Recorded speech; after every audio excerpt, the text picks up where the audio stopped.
I do remember the first time I saw a spirit. It was at my first house I was at before this house. And I saw these shadows, and the spirits, they were just staring at me, and it really scared me.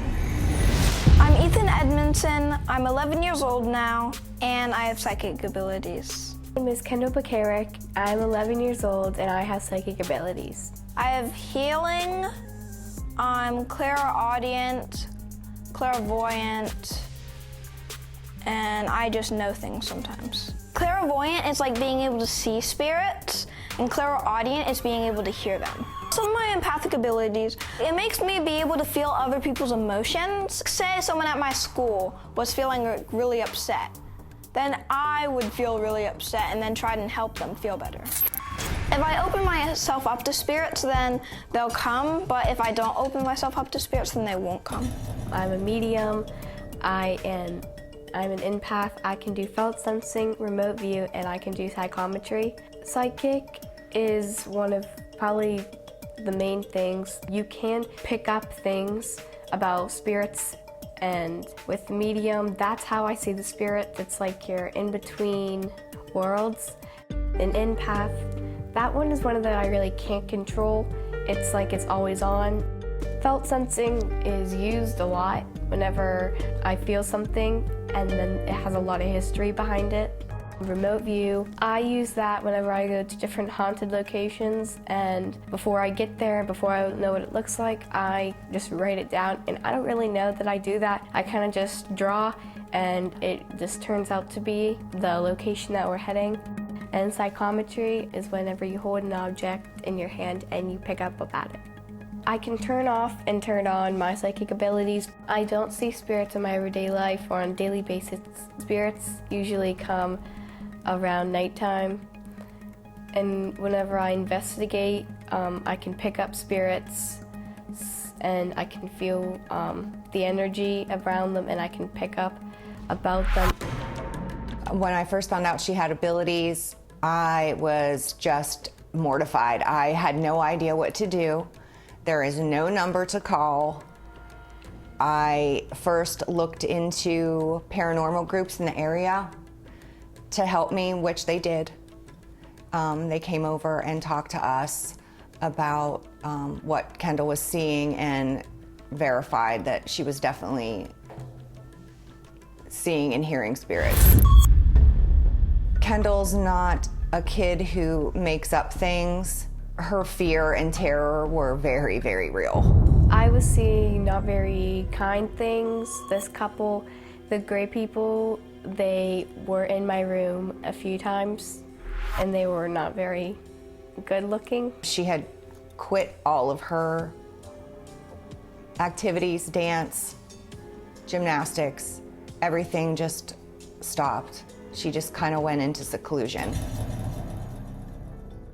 He was about 2 years old when we noticed that he had different abilities. When he was, the first time that we actually noticed it, he was just starting to talk, and we were going to put him to bed. And normally he doesn't like to go to bed, but he was running upstairs to go to sleep. And we were like, why are you anxious about going to sleep tonight? And he said, well, because Grandma comes to play ball with me. And my mother had passed away when Ethan was about 3.5 months old. And so we just kind of looked at each other and we were like, oh, okay, that's interesting. And that was the first kind of peak at when it has started. I do remember the first time I saw a spirit. It was at my first house I was at before this house. And I saw these shadows, and the spirits, they were just staring at me, and it really scared me.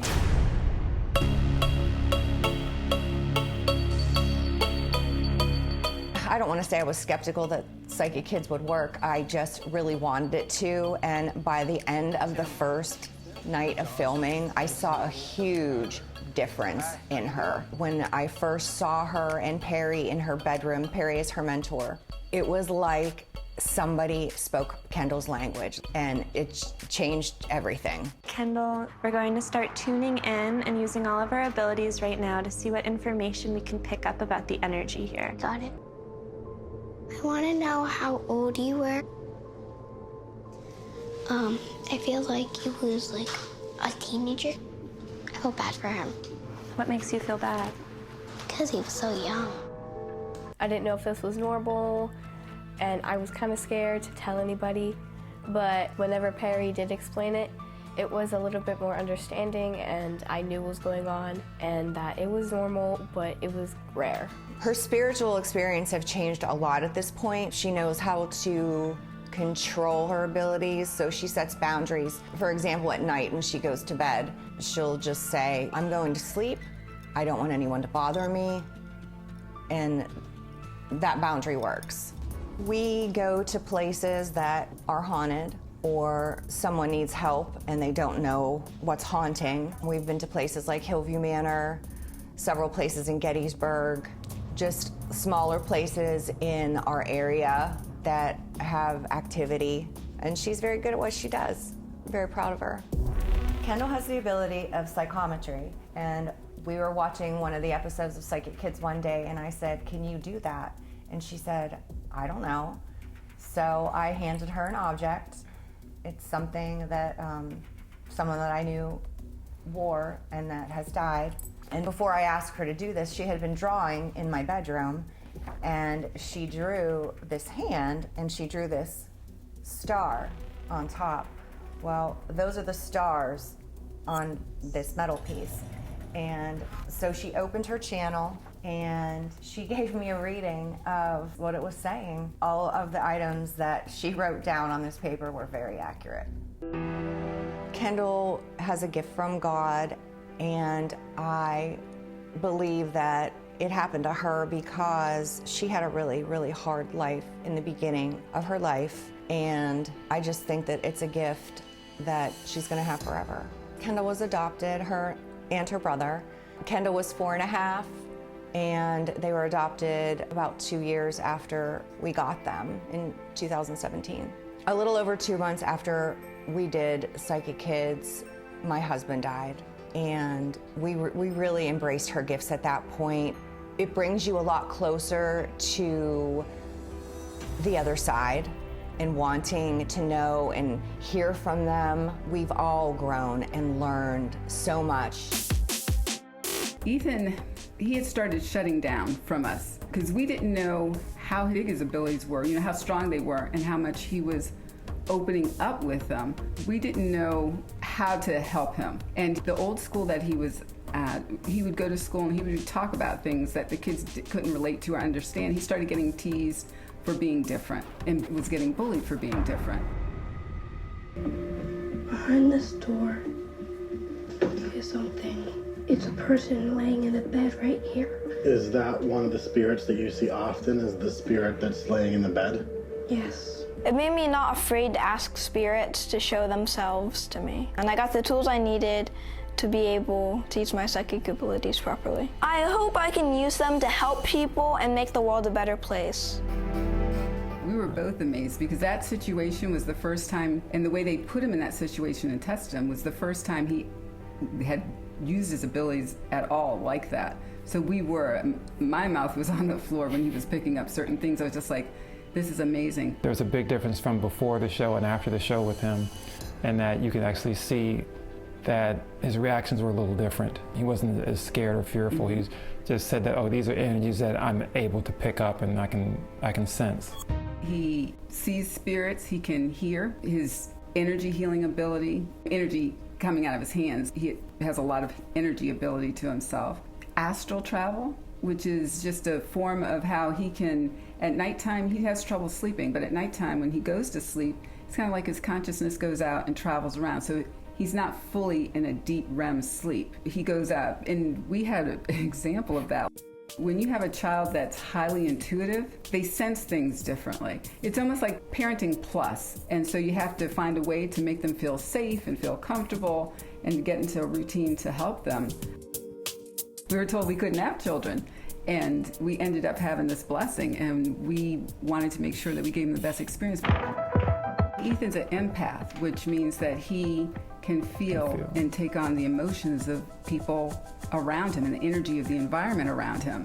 And so that's something that we have to be very aware of. And even for school, when he was out, since he was little, we could not take him out, and we didn't understand. Yeah. We couldn't take him crowds. out in large crowds. We would go out to, say we took him to the hot air balloon festival, and he screamed. And he'd last about 2 minutes, and then he didn't want to be surrounded by like thousands of people. He always wanted to be on the periphery of that, and I never quite understood that. Of course, I was like, well, what's wrong with you? How come you're not doing what we need you to do? Just, you're going to be okay. And looking back at it now, and I understand it now, but at the time, I'll be honest, I didn't understand it. I try not to open myself up to spirits because it can sometimes get a bit overwhelming. There was this one spirit I saw in the basement. I couldn't see her face, so it kind of made me a bit scared, so I didn't really talk about it. She had white skin, brown hair, and that's all I got. And she would sometimes go up to my room too. She would sometimes come into this very room too. In 4th grade, there was this man in the classroom. He was a teacher, and he was getting really mad at the students because they weren't paying attention to him, but he didn't realize he was dead.